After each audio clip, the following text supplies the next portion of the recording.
La noche que ellos llamaban club era cuando mi alma aprendía a salir de mi cuerpo. A los 16 años, entendí que mi destino en la hacienda de mi padre no era ser hija, era ser mercancía. Cuando descubrí que esperaba gemelos, comprendí que el infierno podía volverse aún más profundo. Buenas tardes, mis queridos. ¿O será que ya está anocheciendo allá donde ustedes están? Aquí en Ciudad de México, el sol ya comienza a esconderse detrás de los ahuehuetes, y yo, Aurora Teresa Campos, con mis 78 años bien vividos, estoy aquí en el porche de mi casita de madera, con mi rebocito en los hombros y una tacita de té de naranja calientito en las manos. El frío de la Sierra Mexicana es de cortar los huesos, pero calienta mi corazón poder conversar con ustedes así, como si estuvieran todos aquí conmigo. ¿Saben? Hoy pasé la tarde entera tejiendo para mis bisnietos. Es algo que me calma el alma. Cada punto que hago es como si estuviera tejiendo protección para ellos. Comencé a tejer cuando mis hijos eran pequeñitos hace más de 50 años. En aquella época era por necesidad realmente. No existía eso de comprar ropita ya hecha, no, mi gente. Y miren, hoy se ha convertido en mi pasatiempo favorito y hasta un dinerito extra, porque los turistas aquí en Ciudad de México adoran llevarse un chal o un gorrito hecho por la abuelita de la montaña, como me llaman. Mi rinconcito aquí es sencillo, pero es mi refugio de paz. Tengo mis macetas llenas de geranios rojos en la ventana que todos los que pasan por la calle se quedan admirando. Del lado de adentro, las fotos de mis hijos, nietos y bisnietos ocupan toda la pared de la sala. Son mi mayor tesoro. ¿Saben? El olorcito a pan casero que siempre hay por aquí, el ruidito del fuego chisporroteando en el fogón de leña, la vista a las montañas allá afuera. Cada rinconcito de esta casa lleva un pedazo de mi historia. Ah, y antes de continuar, quería pedirles un favorcito, mis ángeles. Si les gusta mi compañía, dejen ese like y suscríbanse al canal Memorias de las Abuelas para no perderse las historias de esta abuelita. Y cuéntenme aquí en los comentarios de qué ciudad me están viendo y a qué hora del día encontraron este video. ¿Por la mañanita con el café, después de comer o ya de noche? Yo siempre leo todos los comentarios y me pone tan feliz saber de dónde son ustedes y cuándo sacan un tiempito del día para escuchar las historias de esta abuelita. Cuéntenme. ¿Sí? Vamos a crear una cadena de cariño. Hoy quería compartir con ustedes una historia que llevo en el pecho desde hace muchos años. Una historia sobre cómo mis hijos gemelos me salvaron antes incluso de nacer. Parece cosa de película, pero ocurrió aquí mismo, en el interior de Michoacán, en una época en que mujeres como yo teníamos que encontrar fuerzas que ni sabíamos que teníamos dentro. Saben, mis queridos, la vida a veces nos pone en situaciones tan difíciles que creemos que no podremos salir. Pero cuando miro hacia atrás, veo que fueron justamente esos momentos más oscuros los que me trajeron hasta aquí, hasta este porche acogedor en Ciudad de México, donde hoy puedo contar mi historia con el corazón en paz. Nací hace mucho tiempo en una hacienda aislada en Pátzcuaro, aquí mismo en la Sierra Michoacana, pero en un lugar tan apartado que parecía otro mundo. Era una propiedad grande, con campos que se extendían hasta donde los ojos podían ver, y una casa grande de madera, que vista desde fuera, parecía un lugar bonito para vivir. Pero las paredes gruesas de aquella casa escondían secretos que por muchos años pensé que irían conmigo a la tumba. Fue en aquellos campos de la sierra, entre los oyameles que parecían tocar el cielo, donde el viento helado corta hasta los huesos incluso en verano, que pasé mi infancia. Pátzcuaro era un lugar de una belleza dura, ¿saben? El tipo de belleza que esconde sus secretos en las neblinas de la mañana, que solo se revela a quien tiene ojos para ver. Hoy miro hacia atrás con el corazón más ligero, gracias a mis hijos gemelos, que antes incluso de nacer, me mostraron un camino de liberación que jamás habría imaginado posible. Pero esa es una historia que necesito contar con calma desde el principio, porque solo quien lo ha vivido sabe lo difícil que es encontrar fuerza cuando parece que todo está contra ti. En mi infancia, Allá por los años 50, nuestra hacienda en Pátzcuaro era conocida como Rincón de los Pinos, por los cientos de oyameles que rodeaban nuestra propiedad. Era un área inmensa que mi padre, Serafín Campos, había heredado de mi abuelo. Un hombre alto, de porte imponente, barba siempre bien arreglada y ojos azules tan claros que parecían 2 pedazos de cielo congelado. Era respetado y temido por todos en la región. Hijo de españoles, llevaba en la sangre aquel orgullo antiguo de los colonizadores. Mi madre, Divina Olivares Campos, era lo opuesto, pequeñita, de cabellos negros como ala de cuervo, siempre con la cabeza baja. Tenía manos de hada para la cocina, pero casi nunca sonreía. Hoy entiendo el porqué, pero en aquella época yo creía que así eran las mujeres, calladas, obedientes, con los ojos siempre humedecidos. También teníamos a la tía Eulalia, hermana de mi madre, que vivía con nosotros desde que quedó viuda. Era ella quien me peinaba y contaba historias antes de dormir, siempre terminando con un «Que la Virgen de Guadalupe te proteja», susurrado a mi oído.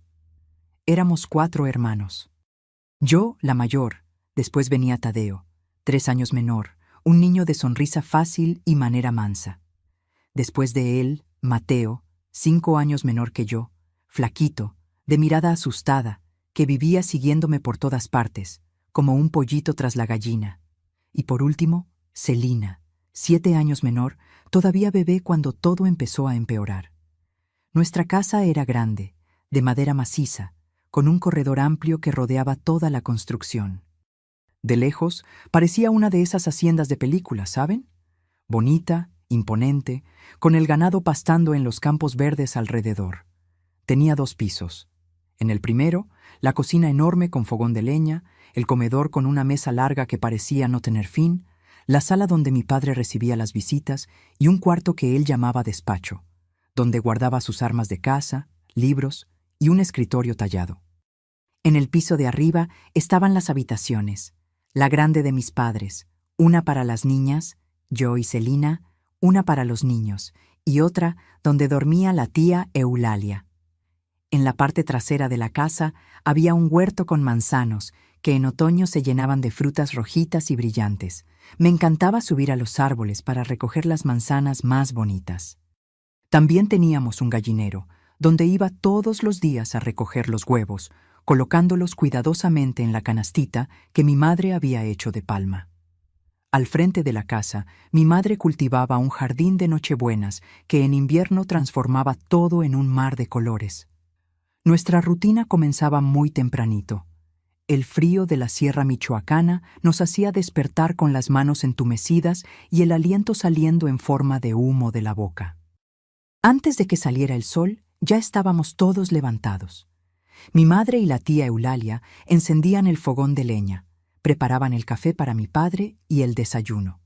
Siempre había frijoles con leche, queso fresco hecho allí mismo y pan casero calientito. Yo ayudaba en los quehaceres domésticos y cuidaba de Celina. Tadeo y Mateo iban con mi padre al campo a aprender la labor con el ganado. Nuestra hacienda criaba principalmente ganado de engorda, pero también tenía algunos caballos criollos que mi padre decía que eran de raza pura y que exhibía con orgullo cuando recibía visitas importantes. La escuela quedaba a 5 kilómetros de nuestra hacienda y nosotros íbamos a pie, mis hermanos y yo, por el camino de tierra, pasando por campos abiertos y bosques de oyameles. En invierno, cuando la escarcha lo cubría todo, parecía que estábamos caminando en un mundo de cristal. Y de regreso, siempre parábamos en el arroyo de las piedras, un riachuelo de aguas tan heladas que dolían en los dientes, para beber y descansar un poco. En la escuela éramos conocidos como los hijos de don Serafín. Eso abría puertas, pero también nos aislaba. Los otros niños tenían cierto recelo. Nunca nos invitaban a sus casas. La maestra, doña Genoveva, una señora delgada de anteojos redondos, me trataba con especial atención. «Niña lista como tú debería estudiar en la ciudad grande», decía ella. Poco sabía que esas palabras plantaron en mí una semillita de esperanza que años después sería mi salvación. Los domingos íbamos todos a misa en la iglesia de madera del pueblo. Mi padre insistía en que nos sentáramos en la primera banca, bien visibles. Él usaba su traje negro bien planchado, sombrero de fieltro y botas lustradas. Mi madre y yo usábamos nuestros mejores vestidos y los niños, pantalones y camisas almidonadas. Era un ritual más de apariencia que de fe. Hoy lo entiendo. Después de la misa, mi padre paraba a conversar con los amigos, hombres importantes de la región, el dueño de la tienda, el comisario, el presidente municipal, algunos hacendados vecinos. Formaban un círculo hablando bajo, riéndose de cosas que nosotros no podíamos oír. A veces, uno u otro me miraba de una manera que, aun siendo niña, me hacía sentir un escalofrío en la espina. Fue a los 9 años que noté que algo estaba mal. Era un sábado por la noche, el 1 del mes. Mi padre había ordenado que todos estuviéramos especialmente limpios y arreglados. La mesa del comedor estaba puesta con la vajilla buena, las copas de cristal que solo usábamos en ocasiones especiales y las velas encendidas en los candelabros de plata que eran herencia de mi abuela paterna. «Hoy viene gente importante, Aurora», dijo mi padre, ajustando el nudo de la corbata frente al espejo. «Y vas a ser una buena niña, ¿verdad?». No sonreía cuando dijo eso. Sus ojos azules parecían 2 piedras frías. Aquella fue la primera noche de lo que ellos llamaban el club. 15 hombres llegaron, todos en carro o a caballo. Eran los mismos que conversaban con mi padre después de la misa, más algunos otros que yo no conocía, todos bien vestidos, oliendo a loción de afeitar, fumando puros. Mi madre sirvió la cena y después fue enviada a su cuarto, llevando a la pequeña Celina. Tadeo y Mateo fueron obligados a quedarse en una esquina de la sala, callados, y yo fui llamada al centro como si fuera una atracción, una cosa para ser mostrada. Fue la primera noche, pero no la última. Aquello se convertiría en una rutina mensual que duraría años, una rutina que marcaría mi alma con cicatrices invisibles y profundas. Yo era apenas una niña, sin entender bien lo que pasaba. Solo sabía que aquellas noches me llenaban de un miedo que no tenía nombre. A veces me desconectaba como si mi alma saliera de mi cuerpo y se quedara flotando allá en el techo, mirándolo todo desde lejos. Era la única manera que encontraba para soportar. Y allá en la esquina, mis hermanos menores, especialmente Mateo, lloraban en silencio, las lágrimas cayendo sin hacer ruido por sus rostros pálidos. Al día siguiente, nadie hablaba sobre lo que había ocurrido. Mi madre me abrazaba más fuerte. Tía Eulalia me preparaba té de manzanilla con miel, y mi padre actuaba como si todo fuera normal. Y así los días pasaban, y yo crecía entre el terror de los primeros sábados del mes y la rutina aparentemente normal de los otros días. Pero la pequeña Aurora, que le gustaba subir a los árboles y recoger manzanas, que soñaba con ser maestra algún día, fue quedando cada vez más callada, más cerrada. Me fui alejando de mí misma, como si la verdadera Aurora estuviera escondida en algún lugar seguro, lejos de aquella hacienda bonita que, tras las cortinas de encaje y las ventanas brillantes, escondía un infierno particular. Los años fueron pasando, y aquella niña de trenzas y rodillas raspadas fue creciendo. Cuando cumplí 13 años, mi cuerpo empezó a cambiar, y con esos cambios, el interés de aquellos hombres del club también. Mi padre, notando esto, comenzó a presentarme de manera diferente en las reuniones. Ya no era más solo la hija de Serafín, era la señorita de la casa. Fue a esa edad que comprendí verdaderamente el horror de lo que pasaba. No eran solo miradas extrañas o palabras susurradas, era algo mucho peor, algo que yo no conseguía ni siquiera nombrar de tan terrible que era. Solo sabía que después de aquellas noches me sentía sucia de un modo que ni toda el agua del mundo podría limpiar. Mi madre, pobre infeliz, se daba cuenta de todo, pero no tenía fuerza para enfrentarse a mi padre. Lloraba escondida, rezaba por mí, a veces me abrazaba con tanta fuerza que dolía, como si quisiera protegerme con su propio cuerpo. Pero, en realidad, ella también era víctima de aquel hombre, Divina. De divina solo tenía el nombre, porque su vida era un purgatorio constante. Un día se acabará, hija, me susurraba cuando estábamos solas. Un día saldrás de aquí. ¿Pero cómo? ¿A dónde? Estábamos aislados de todo y de todos. Mi padre controlaba cada aspecto de nuestras vidas, el dinero, las visitas, hasta las cartas que llegaban por correo. Tía Eulalia intentaba, a su manera, aliviar mi sufrimiento. Me enseñaba cosas prácticas: coser, cocinar, hacer conservas, cosas que, según ella, me serían útiles cuando tuviera mi propia casa. Era su manera de darme alguna esperanza de futuro. Con el pasar de los meses, noté cambios en mi rutina. Mi padre ya no me dejaba ir a la escuela. Señorita crecida, no necesita mucho estudio, decía. Vas a terminar casándote y cuidando de casa de todos modos. La verdadera razón era otra, claro. Él no quería que yo conversara con nadie de fuera, que hiciera amistades, que alguien notara los moretones que a veces tenía o mi mirada cada vez más distante. Mateo, que ahora tenía 11 años, era mi único consuelo verdadero. Él entendía, aún sin palabras. A veces, en los días siguientes a aquellas noches terribles, venía a mi cuarto de madrugada, antes de que todos se despertaran, y se sentaba en el borde de mi cama. No decía nada, solo sostenía mi mano, y yo sabía que él sufría tanto como yo, de un modo diferente, pero igualmente profundo. Te voy a sacar de aquí un día, Aurora, me prometió cierta vez, con una seriedad que no combinaba con su edad. Lo juro por el alma de la abuelita. Y yo sonreí más para reconfortarlo que porque realmente lo creyera.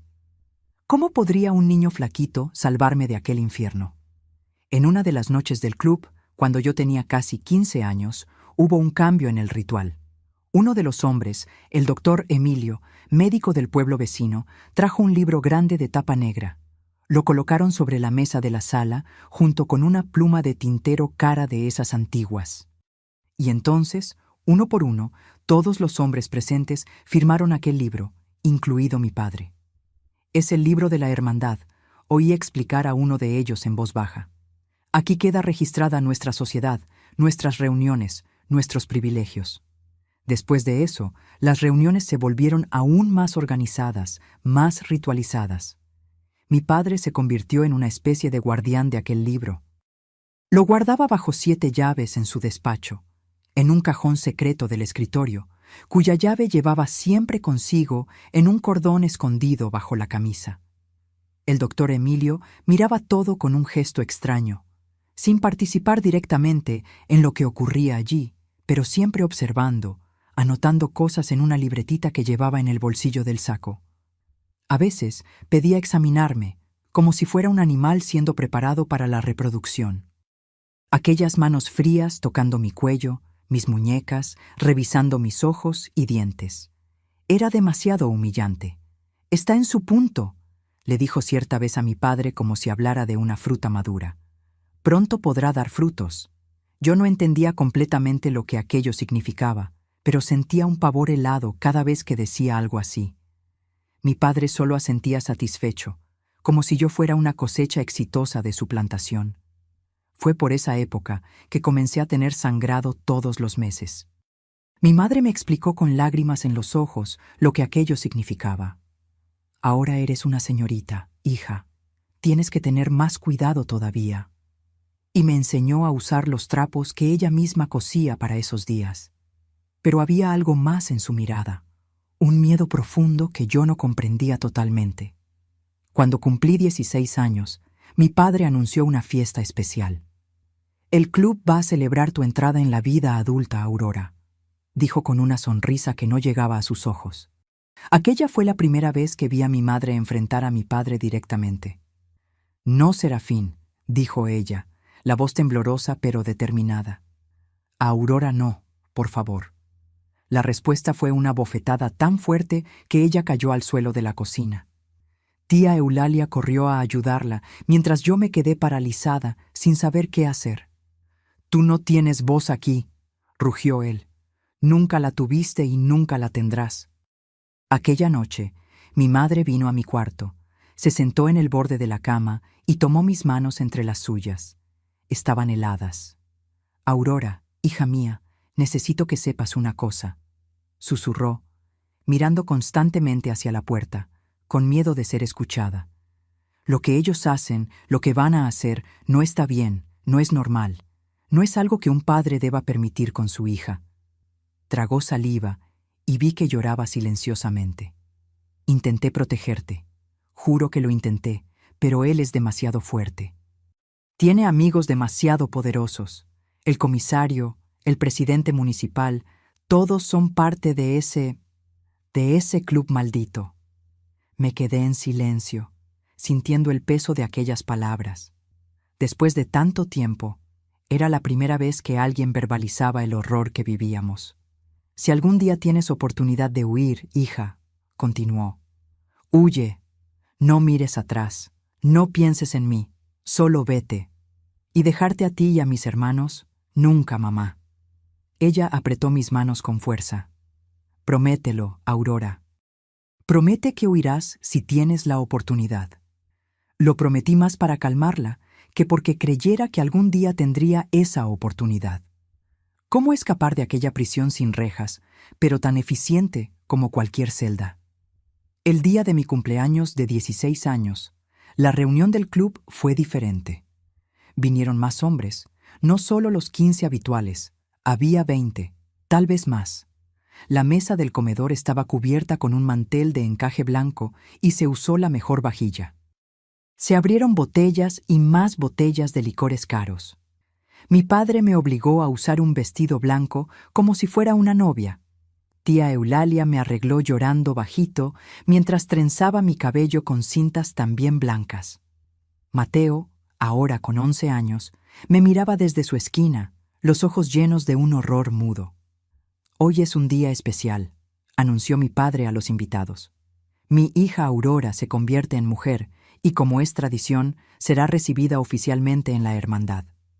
Hubo aplausos, risas, copas levantadas en un brindis macabro. El doctor Emilio se aproximó con su libretita y su pluma cara. Todo está registrado en el libro, dijo. La fecha de hoy quedará marcada en la historia de nuestra sociedad. Yo temblaba como una hoja al viento.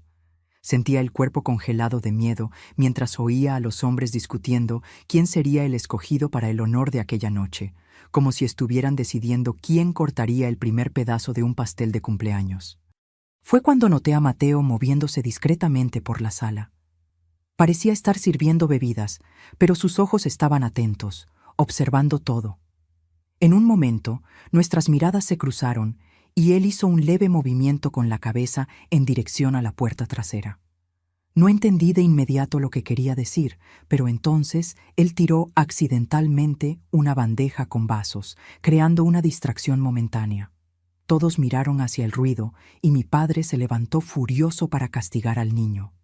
Fue en ese instante que sentí a alguien jalar mi brazo. Era tía Eulalia. «Ve», susurró. Todo ocurrió muy rápido. Mientras mi padre gritaba a Mateo y los invitados se reían de la situación, tía Eulalia me condujo rápidamente fuera de la sala, a través de la cocina, y me empujó por la puerta trasera. «Corre al granero», dijo. «Mateo preparó todo. Ve». Y corrí. Corrí como nunca había corrido antes, el vestido blanco ondeando en la noche oscura como un fantasma. Corrí sin mirar atrás, el corazón latiendo tan fuerte que parecía que iba a explotar. Pero no fui lejos. No tuve oportunidad. Antes incluso de llegar al granero, sentí manos fuertes agarrándome por el cabello, tirándome al suelo. «¿Pensaste que podías huir?». Era la voz de mi padre, alterada por el alcohol y la rabia. Fui arrastrada de vuelta a la casa, a la sala donde todos esperaban. Mi madre estaba en la esquina con las manos amarradas a la espalda y un trapo cubriendo su boca. Mateo estaba caído en el suelo con el rostro ensangrentado. Tía Eulalia no estaba a la vista. «Parece que tenemos un pequeño problema de disciplina», dijo mi padre a los invitados, «pero nada que no podamos resolver». Lo que pasó después fue tan terrible que mi mente se niega a recordar los detalles. Solo sé que al final de aquella noche, algo dentro de mí murió para siempre. La niña que soñaba con libertad, que aún tenía un hilo de esperanza, ya no existía más. En su lugar quedó solo un cuerpo vacío, una cáscara. En las semanas que siguieron, me enfermé. Una fiebre fuerte me consumía y yo deliraba, llamando a mi madre, a Mateo, a Dios. El doctor Emilio venía todos los días a examinarme, más interesado en asegurar que yo sobreviviría que preocupado por mi bienestar. «Es fuerte», le oía decir a mi padre. «Se recuperará y cuando eso ocurra, estará lista para cumplir su papel». Yo no entendía lo que quería decir con «mi papel». Solo lo descubriría algunas semanas después, cuando la fiebre pasó y volví a estar lúcida. Fue cuando mi padre entró a mi cuarto, se sentó junto a mi cama y me dijo con una tranquilidad aterradora: «Aurora, te vas a casar con el hijo del coronel Eustaquio. Ya está todo arreglado». Casar. Esa palabra resonaba en mi cabeza como una campana rota. Yo apenas tenía 16 años y ya estaba siendo negociada como una mercancía.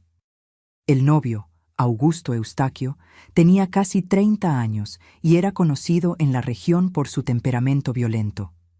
Hijo único del coronel, era tratado como un príncipe que podía hacer lo que bien le placiera. «Será un honor para nuestra familia», decía mi padre, como si me estuviera ofreciendo el cielo. «Los Eustaquio son la familia más importante de la región. Tienen tierras hasta el otro lado de la sierra». Yo no respondía. Después de aquella noche de mi cumpleaños, algo en mí se había roto definitivamente. Era como si observara todo desde lejos, como si aquella Aurora que sufría, que sangraba, que tenía miedo, fuera otra persona. Tía Eulalia había desaparecido. Cuando pregunté por ella, mi madre solo sacudió la cabeza con los ojos humedecidos. «Se fue», dijo bajito. Pero yo sabía que no era verdad. Nadie simplemente se iba de la hacienda de mi padre. No vivo, al menos. Mateo se recuperó de la paliza que recibió, pero algo en él también había cambiado. Sus ojos, antes solo asustados, ahora traían un brillo diferente, algo entre rabia y determinación. Incluso con solo 11 años, parecía haber envejecido décadas en aquella noche.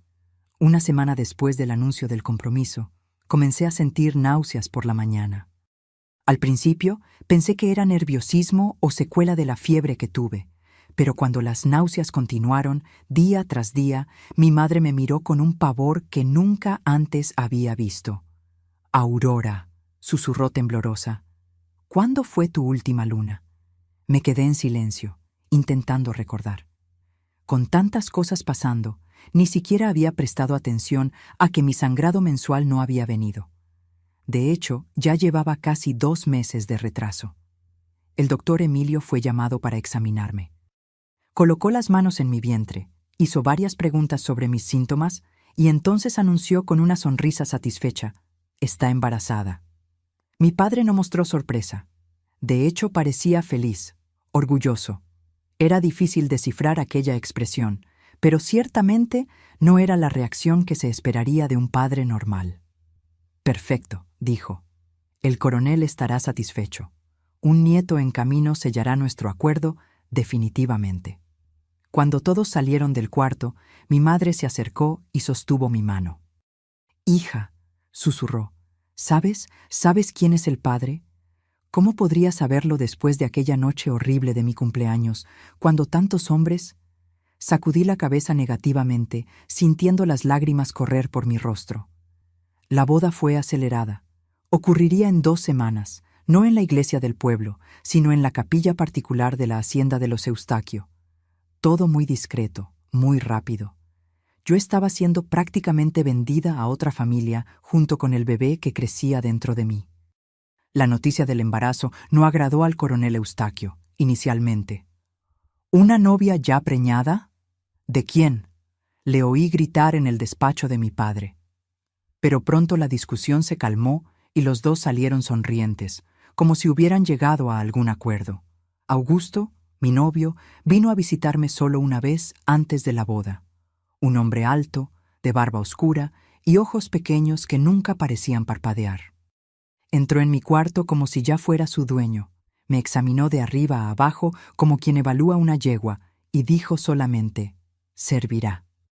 Esas 2 palabras, dichas con tanta frialdad, me dijeron todo lo que necesitaba saber sobre mi futuro marido. Los preparativos para la boda seguían a toda velocidad. Mi madre cosía un vestido blanco para mí, con encajes que escondían la pequeña elevación de mi vientre. Sus manos temblaban mientras cosía y a veces la encontraba llorando silenciosamente sobre la tela. En la víspera de la boda, mientras mi madre daba los últimos ajustes al vestido, Mateo apareció en la puerta de mi cuarto. Estaba más delgado y sus ojos parecían aún más viejos que antes. «¿Puedo entrar?», preguntó en voz baja. Mi madre asintió, dejando la aguja clavada en la tela. «Voy a buscar más cintas», dijo, saliendo del cuarto y dejándonos a solas. Mateo se acercó despacio. Había algo diferente en él, algo que yo no conseguía definir. Determinación, tal vez. Rabia contenida. «Aurora», dijo, sentándose en el borde de la cama. «No voy a dejar que esto pase». Lo miré confundida. «¿Qué quieres decir?» «La boda. No puedes ir.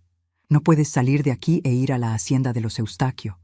Sería como salir de un infierno para entrar en otro». Suspiré. «¿Y qué opción tengo, Mateo? Estoy embarazada». «¿De quién?» «Ni siquiera lo sé.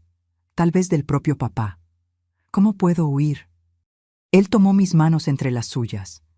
Sus palmas estaban callosas, a pesar de la poca edad, manos de quien trabajaba duro en el campo.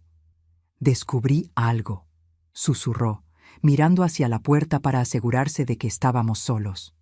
«El libro». «¿Qué libro?» «El libro de la hermandad, aquel que guardan en el despacho. Lo conseguí».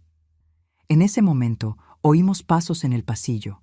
Mateo se alejó rápidamente y fingió estar arreglando un mechón de mi cabello cuando mi madre volvió.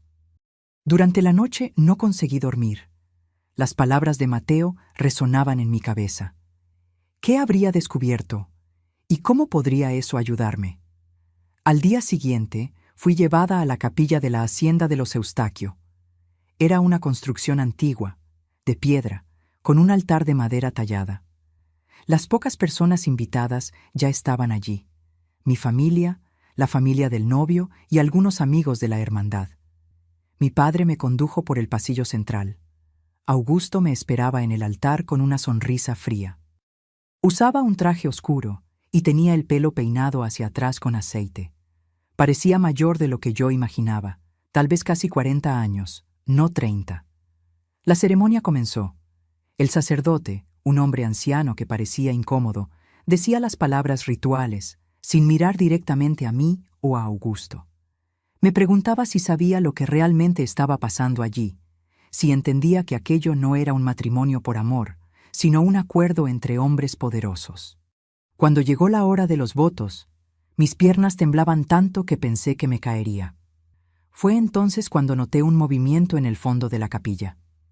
Mateo entró silenciosamente, llevando algo bajo el brazo, envuelto en un paño.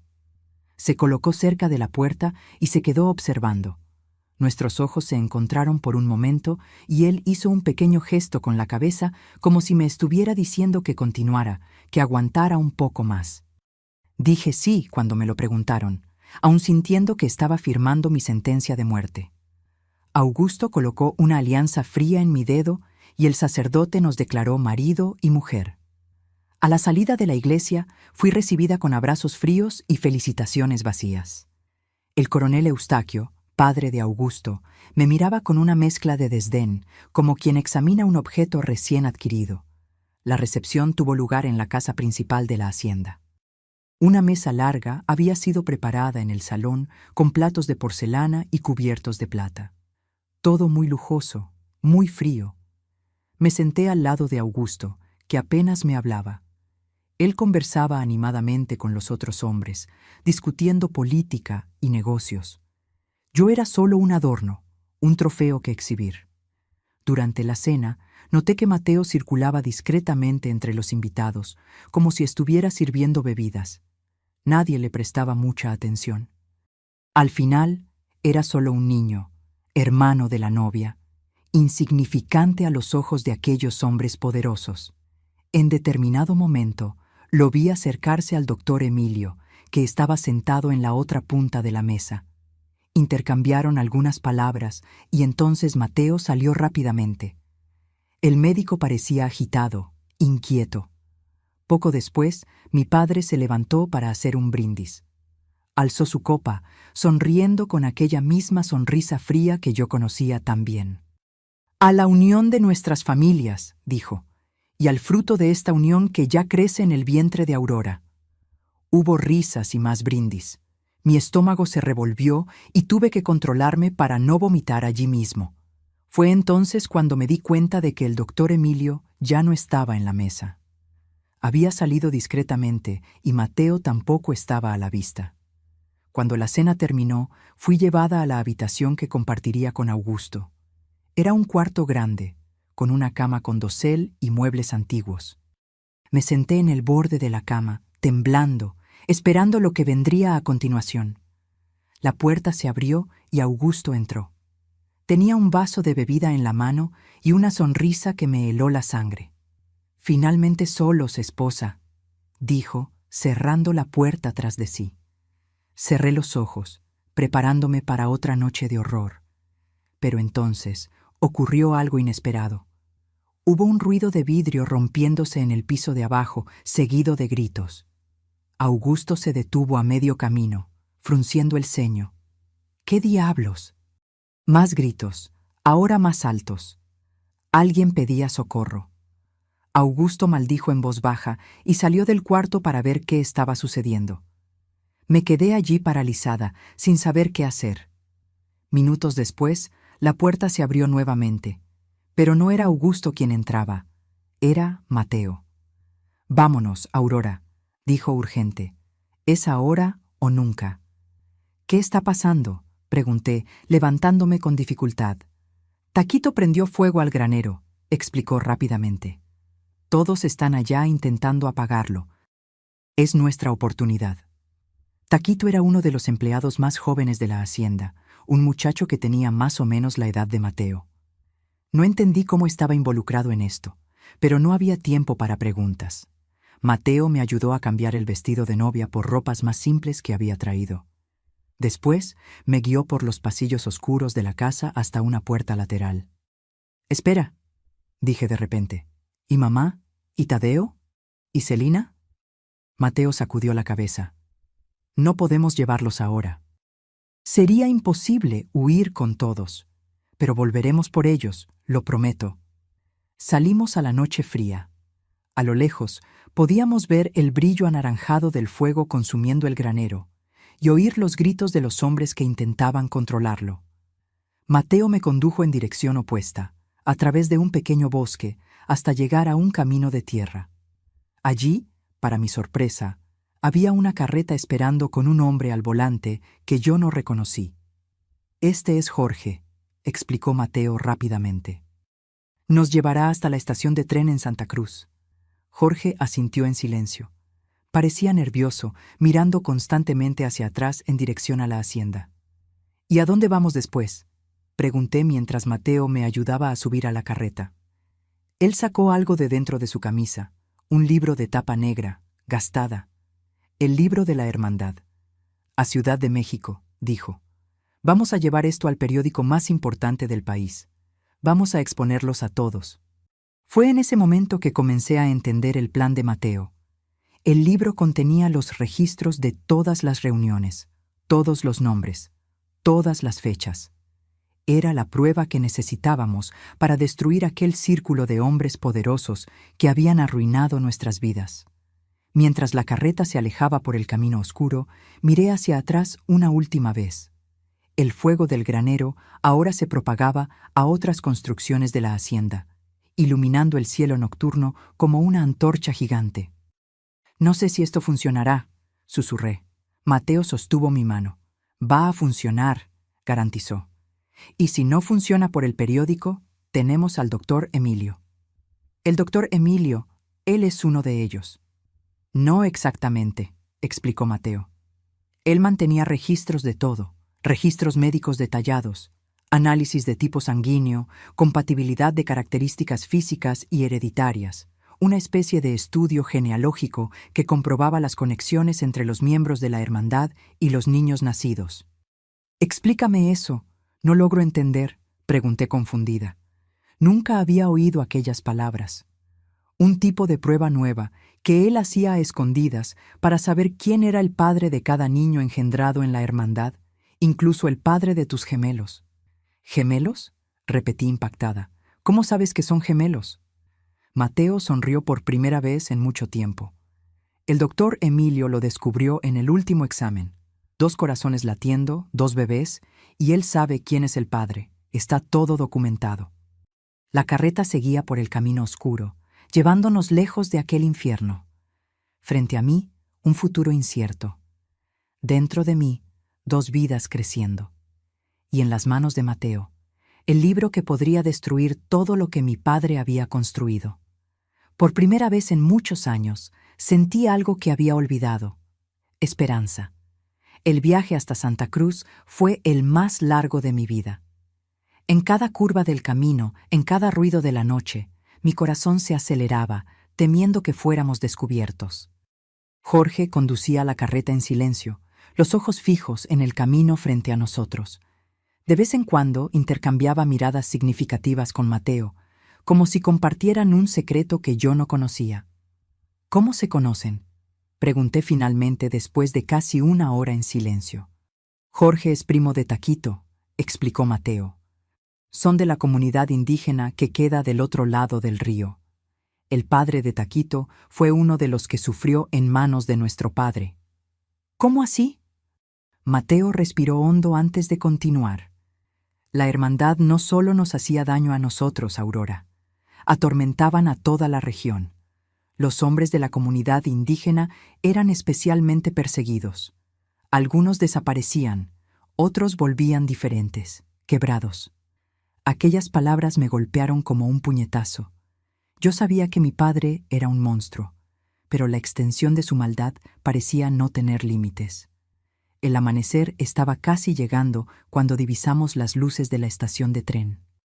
Era una construcción simple de madera, con una pequeña oficina para la compra de billetes y un almacén de cargas. Jorge detuvo la carreta a una distancia segura. «No puedo acercarme más», explicó. «Pueden reconocerme». Mateo y yo bajamos. El muchacho abrazó a Jorge brevemente, intercambiando algunas palabras en voz baja antes de que el hombre partiera, llevando la carreta de vuelta por donde habíamos venido. «¿Y ahora?», pregunté, sintiendo el cansancio y el miedo mezclarse dentro de mí. «Ahora esperamos», respondió Mateo. «El primer tren a Ciudad de México sale a las 6 de la mañana. Buscamos un lugar para refugiarnos detrás del almacén de cargas». Mateo sacó de un bulto que llevaba un poco de pan y queso y comimos en silencio, compartiendo también una cantimplora de agua. «¿Cómo conseguiste planear todo esto?», pregunté, admirada de la capacidad de mi hermano de apenas 11 años. Él se encogió de hombros, como si no fuera gran cosa. «Después de aquella noche, la de tu cumpleaños, sabía que tenía que hacer algo. Comencé a observar más, a escuchar más. Me hice amigo de Taquito cuando vino a trabajar en la hacienda. Él me contó sobre la comunidad indígena, sobre cómo su padre había sido maltratado por los hombres de la hermandad. ¿Y el libro? ¿Cómo lo conseguiste?» «Fue difícil», admitió Mateo, los ojos brillando con un orgullo contenido. Observaba a papá. Sabía que guardaba la llave del cajón secreto en un cordón en el cuello. Una noche, cuando estaba borracho después de una reunión, conseguí quitarle la llave mientras dormía. Hice una copia con cera y devolví la original. Después solo fue cuestión de esperar el momento adecuado. Miré a mi hermano con nuevos ojos. Aquel niño flaquito, que lloraba silenciosamente en la esquina de la sala durante las reuniones de la hermandad, se había transformado en un estratega valiente y determinado. «¿Y el doctor Emilio?», pregunté. «¿Cómo lo convenciste para que nos ayudara?». Mateo se puso serio. «No es un buen hombre, Aurora. No pienses eso. Colaboró con la hermandad durante años, pero hay una cosa que ama más que cualquier otra: su trabajo científico. Esas pruebas que hace, esos negocios, es algo nuevo, revolucionario, según él. Cuando se dio cuenta de que podría perderlo todo si la hermandad fuera expuesta, tuvo miedo. Hice un trato con él. Si nos ayudaba, su nombre quedaría fuera de las denuncias. ¿Crees que cumplirá su parte? No lo sé, confesó Mateo, pero los documentos que me entregó son suficientes, incluso sin su testimonio. Las horas pasaron lentamente. Dormité un poco, recostada en Mateo, que permaneció alerta. Cuando el cielo comenzó a aclarar, él me sacudió suavemente. «Hora de irnos», dijo. «Necesitamos comprar los billetes antes de que llegue el tren». Me arreglé el cabello y limpié mi rostro con un poco de agua de la cantimplora. Estábamos a punto de salir de nuestro escondite cuando oímos el sonido de caballos acercándose. Mateo me empujó de vuelta tras el almacén. «Quédate agachada», susurró. A través de una rendija entre las tablas de madera, vimos a 3 jinetes llegando a la estación. Incluso a distancia, reconocí inmediatamente a uno de ellos, mi padre. A su lado, Augusto Eustaquio y un hombre que yo no conocía, probablemente algún capataz de la hacienda. «¿Cómo nos encontraron tan rápido?», murmuré, sintiendo el pánico crecer. Mateo no respondió, pero su rostro estaba tenso. Los 3 hombres desmontaron y entraron a la oficina de la estación. A través de la ventana podíamos verlos conversando con el empleado, que parecía nervioso. «Saben que intentaremos tomar el tren», concluyó Mateo. «Necesitamos cambiar de plan». Miré alrededor, desesperada. No había a dónde ir. Estábamos acorralados. Fue entonces cuando oímos el silbato del tren acercándose. Los hombres salieron de la oficina y se colocaron en el andén, mirando en todas direcciones. «Tendremos que correr», decidió Mateo. «Cuando el tren esté parando, correremos por el lado opuesto del andén e intentaremos subir por el último vagón». «Nunca lo conseguiremos», protesté. «Tenemos que intentarlo. Es nuestra única oportunidad». El tren fue llegando, disminuyendo la velocidad con un chirrido de frenos. La gente comenzó a aglomerarse en el andén. Trabajadores, comerciantes, algunas familias. Mi padre y sus compañeros observaban atentamente cada rostro. Mateo tomó mi mano. «Ahora», susurró, y comenzamos a correr agachados, rodeando el almacén por el lado opuesto. Corrimos lo más rápido que pudimos, Mateo delante, yo detrás, tropezando ocasionalmente debido a mi estado. El último vagón estaba casi frente a nosotros cuando oí un grito. «¡Allí están!». Miré hacia atrás y vi a mi padre señalando en nuestra dirección, ya montando en su caballo. Augusto y el otro hombre hicieron lo mismo. «¡Corre, Aurora!», gritó Mateo. «¡No te detengas!». El tren estaba casi completamente detenido ahora. Mateo alcanzó el último vagón y subió con agilidad. Se dio vuelta y extendió la mano hacia mí. «¡Salta!». Junté todas mis fuerzas y salté, agarrando la mano de Mateo. Él me jaló hacia arriba en el exacto momento en que los jinetes se acercaban. Mi padre estaba tan cerca que podía ver la furia en sus ojos. Extendió el brazo intentando agarrarme, pero sus dedos apenas rozaron mi vestido. El tren comenzó a moverse de nuevo, ganando velocidad, dejando a mi padre y los otros hombres atrás. Ellos todavía intentaron acompañarnos por un tiempo, pero pronto los caballos ya no podían mantener el ritmo. Caí al suelo del vagón, jadeando, con el corazón latiendo tan fuerte que parecía que iba a saltar por la boca. Mateo se arrodilló a mi lado, igualmente sin aliento, pero con un brillo de victoria en los ojos. «Lo logramos», dijo, entre respiraciones pesadas. Estábamos en el vagón de carga, entre cajas de mercancías y algunos animales. No era cómodo, pero era seguro, al menos por ahora. «No tenemos billetes», recordé preocupada. «¿Qué haremos cuando venga el conductor?» «Tengo dinero», respondió Mateo, sacando algunos billetes arrugados del bolsillo. «No es mucho, pero debe ser suficiente para comprar los billetes ahora». Él me ayudó a sentarme en una pila de sacos, probablemente de granos, y fue a buscar al conductor. Me quedé sola, abrazando mi vientre aún casi imperceptible, pensando en los 2 pequeños seres que crecían dentro de mí. Gemelos. Aún no había procesado completamente esa realidad. 2 niños nacerían de toda aquella violencia. 2 vidas inocentes, fruto de algo tan terrible. ¿Cómo podría amarlos sabiendo de dónde venían? ¿Cómo los criaría yo sola? Una muchacha de 16 años sin ninguna habilidad, sin educación formal, sin dinero. Las lágrimas comenzaron a correr por mi rostro.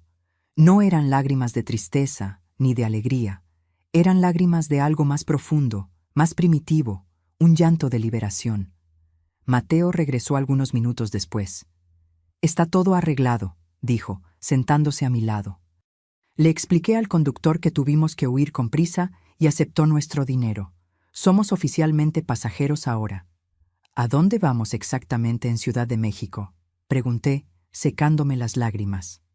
«Al periódico El Tiempo», respondió Mateo. «Es el periódico más importante del país. Si alguien puede publicar esta historia, son ellos. Y si no nos creen, somos solo una chica embarazada y un niño de 11 años». Mateo dio una palmadita al bolsillo donde guardaba el libro. «Tenemos pruebas, nombres, fechas, todo, y tenemos los documentos del doctor Emilio también». Sacó otro papel doblado del bolsillo interno de la chaqueta.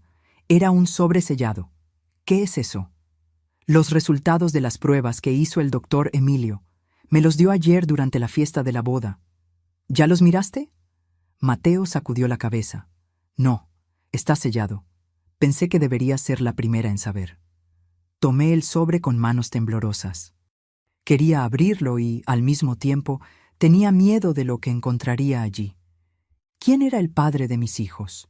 ¿Mi propio padre, el comisario, el presidente municipal, algún otro monstruo de aquella maldita hermandad? «No necesitas abrirlo ahora», dijo Mateo suavemente. «Tenemos tiempo».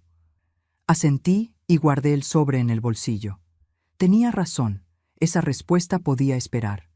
El viaje hasta Ciudad de México duraría casi un día entero.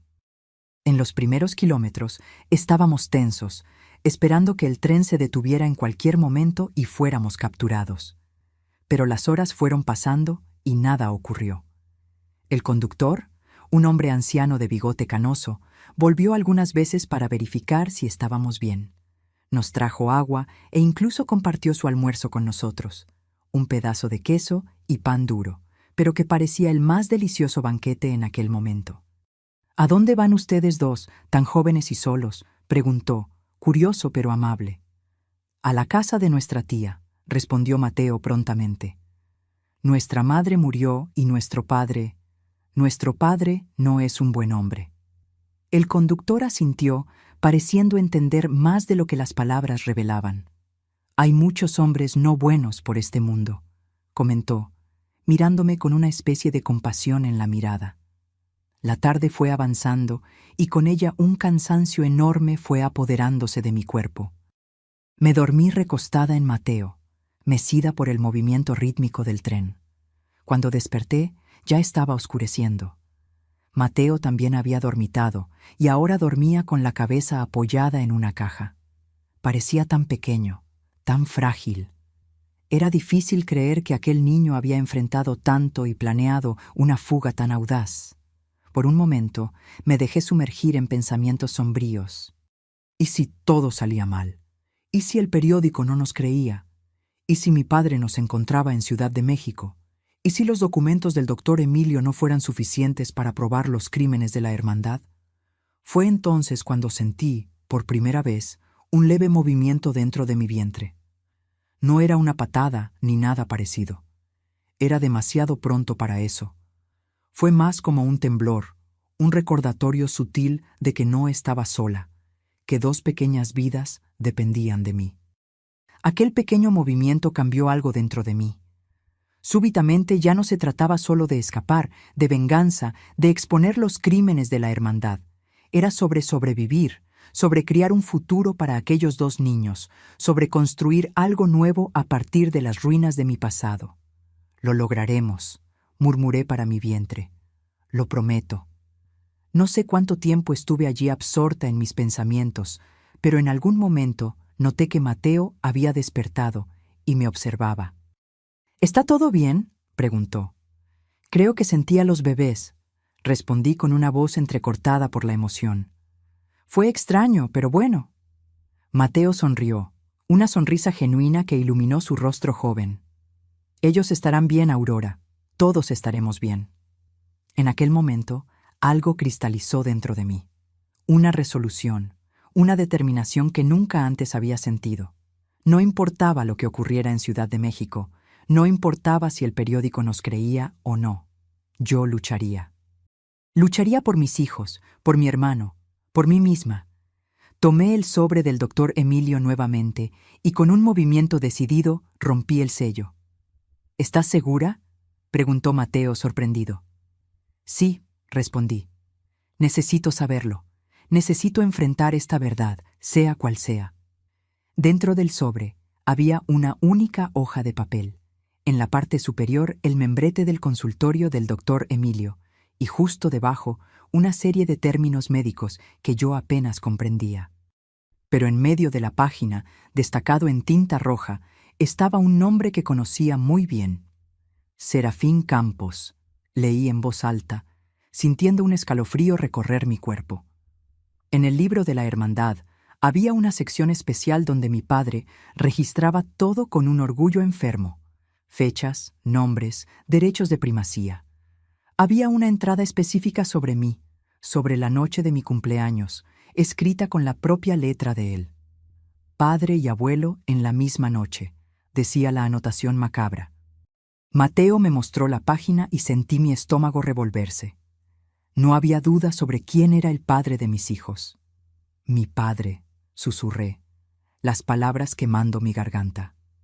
El padre de mis hijos es mi propio padre. Mateo dejó caer el papel y me abrazó fuerte. No dijo nada. No había nada que decir. Solo me sostuvo mientras yo lloraba. Un llanto silencioso que parecía venir de las profundidades de mi alma. Cuando finalmente me calmé, sentí algo diferente dentro de mí. No era solo dolor o repulsión, era una rabia pura, incandescente, una furia que me daba fuerza en vez de paralizarme. Ahora tenemos una razón más para seguir adelante, dije secándome las lágrimas. Él tiene que pagar por lo que hizo. Todos ellos tienen que pagar. El tren continuó avanzando por la noche, llevándonos hacia un futuro incierto. Pero por primera vez no era el miedo lo que guiaba mis pensamientos. Era la determinación de una superviviente, de una madre que protegería a sus hijos a cualquier costo, de una mujer que finalmente había encontrado su voz. Ciudad de México nos esperaba, y con ella, la oportunidad de justicia. Ciudad de México era un mundo completamente diferente a todo lo que yo conocía. Las calles anchas y movidas, los edificios altos, la gente apresurada, todo me parecía extraño e intimidante. Yo, que nunca había ido más allá del pueblo vecino a la hacienda, me sentía perdida en aquel mar de gente y ruido. Llegamos a la estación central ya al final de la tarde. Mateo sostenía el libro de la Hermandad firmemente bajo el brazo, como si fuera nuestro bien más preciado, y de cierta forma lo era. El periódico El Tiempo queda a unas cuadras de aquí, explicó Mateo, consultando un pequeño mapa que había conseguido con el conductor del tren. Necesitamos ir ahora, antes de que cierren. Caminamos apresuradamente por las calles del centro, yo intentando esconder mi incomodidad y cansancio. El viaje había sido largo y mi cuerpo, aún adaptándose al embarazo, protestaba con cada paso. El edificio del periódico era una construcción imponente de 3 pisos, con una fachada de piedra y grandes ventanas. En la entrada, una placa de bronce anunciaba: El Tiempo, el periódico más importante de México, desde 1870. Entramos tímidamente al vestíbulo, donde una recepcionista nos miró con curiosidad. ¿Podemos ayudarlos?, preguntó, claramente sorprendida de ver a 2 niños, pues era así como parecíamos, entrando solos en un periódico de aquella importancia. Necesitamos hablar con un reportero, respondió Mateo, intentando sonar mayor de lo que era. Tenemos una historia importante que contar. La recepcionista sonrió con condescendencia. Todo el mundo tiene una historia importante que contar, jovencito. Los reporteros están ocupados. Tal vez puedan volver otro día. Sentí la desesperación crecer dentro de mí. No podíamos esperar. Mi padre y los otros miembros de la hermandad probablemente ya nos estaban buscando. Cada hora, cada minuto contaba. Fue entonces cuando una mujer bajó por las escaleras del edificio. Era alta, de cabellos grises, recogidos en un moño severo, usando anteojos de armazón oscuro. Llevaba un portafolio de cuero y parecía apurada. «Doña Elena», llamó la recepcionista. «Estos jóvenes quieren hablar con un reportero. Dicen tener una historia importante». La mujer se detuvo y nos miró por encima de los anteojos. Había algo en su mirada, una curiosidad, una perspicacia que me dio una pizca de esperanza. «¿Qué tipo de historia?», me preguntó directamente. Dudé mirando a Mateo. Él asintió levemente, animándome a hablar.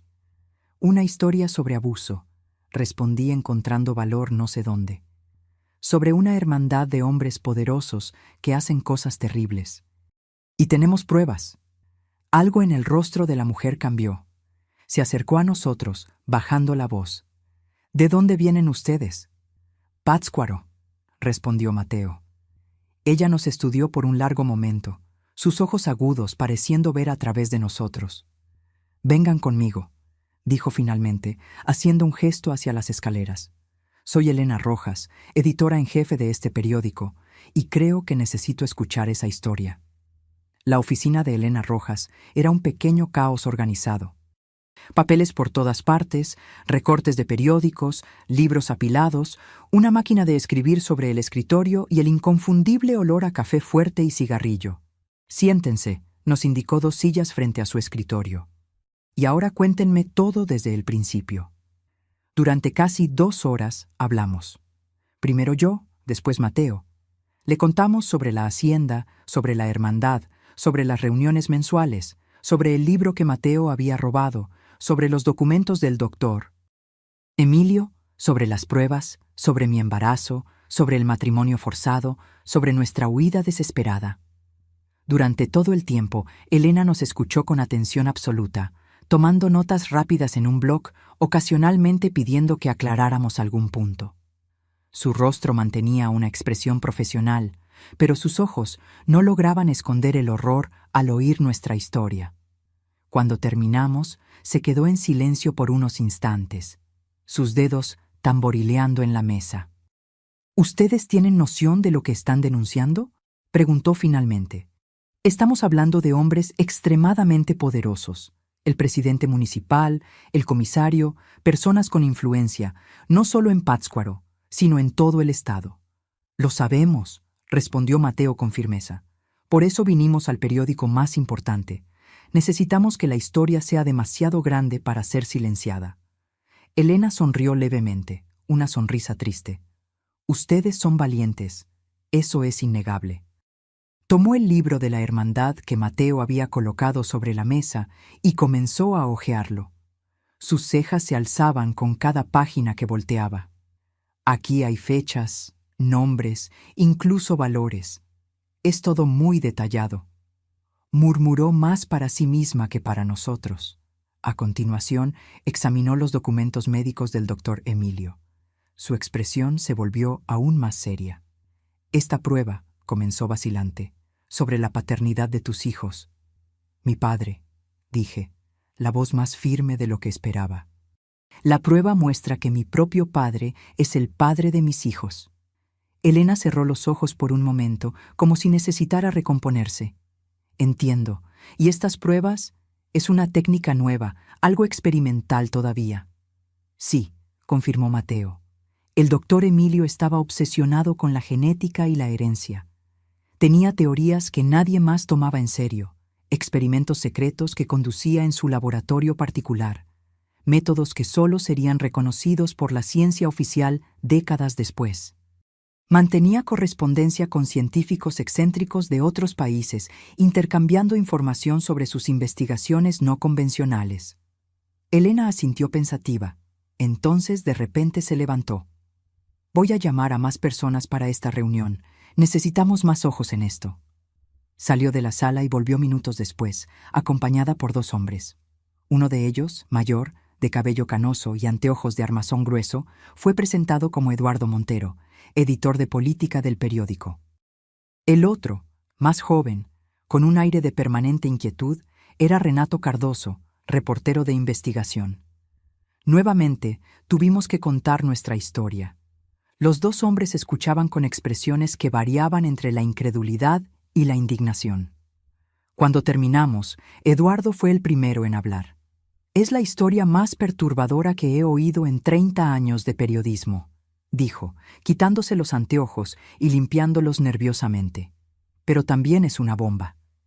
Si publicamos esto, va a haber un terremoto político en el Estado, y es exactamente por eso que debemos publicarlo».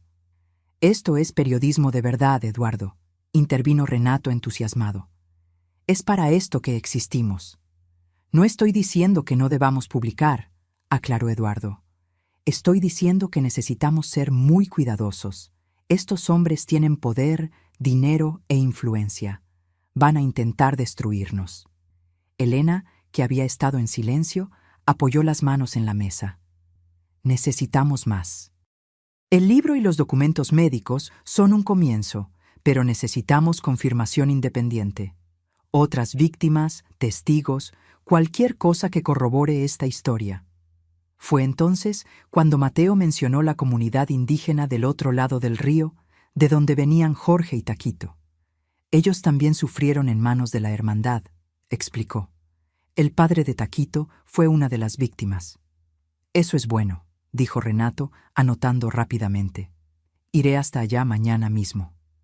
«¿Y en cuanto a ustedes dos?», preguntó Elena. «¿Dónde van a quedarse? No es seguro que anden por ahí. Sus perseguidores probablemente ya están en la ciudad». No habíamos pensado en eso. De hecho, no habíamos planeado nada más allá de llegar al periódico. Nuestro dinero se estaba acabando y no conocíamos a nadie en Ciudad de México. «Tengo una idea», dijo Eduardo después de un momento de reflexión. «Mi hermana Lucía dirige un refugio para mujeres víctimas de violencia en el otro lado de la ciudad. Es un lugar discreto, seguro. Aurora puede quedarse ahí». «¿Y Mateo?», pregunté preocupada. «Él puede quedarse conmigo», ofreció Renato. «Tengo una habitación de sobra en mi departamento». Elena se levantó, la decisión tomada. «Está resuelto. Ustedes estarán seguros mientras trabajamos en esta historia. Pero quiero ser clara, va a llevar tiempo. Necesitamos investigar todo a fondo, confirmar cada detalle antes de publicar cualquier cosa». «¿Cuánto tiempo?», pregunté ansiosa. «Algunas semanas como mínimo», respondió ella honestamente. «Tal vez más. El periodismo de investigación no ocurre de la noche a la mañana, especialmente cuando estamos lidiando con algo de esta magnitud». Salimos del periódico ya al inicio de la noche. Renato nos acompañó primero hasta el refugio, donde yo me quedaría, después llevando a Mateo a su departamento. La despedida fue difícil. Era la primera vez desde nuestra huida que nos separaríamos. «Te vendré a ver todos los días», prometió Mateo, abrazándome fuerte. «No te preocupes». «Cuídate», respondí, luchando contra las lágrimas. «Y gracias, Mateo, por todo». El refugio era una casona antigua, adaptada, con varias mujeres en situaciones similares a la mía, huyendo de maridos violentos, padres abusivos, situaciones imposibles. Lucía, la hermana de Eduardo, era una mujer firme pero amable, que me recibió sin hacer muchas preguntas. Fui instalada en un pequeño cuarto en el segundo piso, con una cama simple pero cómoda, un armario y una ventana que daba a un jardín interior. Las semanas siguientes fueron una mezcla de aburrimiento y ansiedad. Mateo venía a visitarme siempre que podía, trayendo noticias de las investigaciones. Renato había ido a la comunidad indígena y había vuelto con varios relatos de abusos cometidos por la hermandad. Elena había encontrado a otras 2 mujeres que, como yo,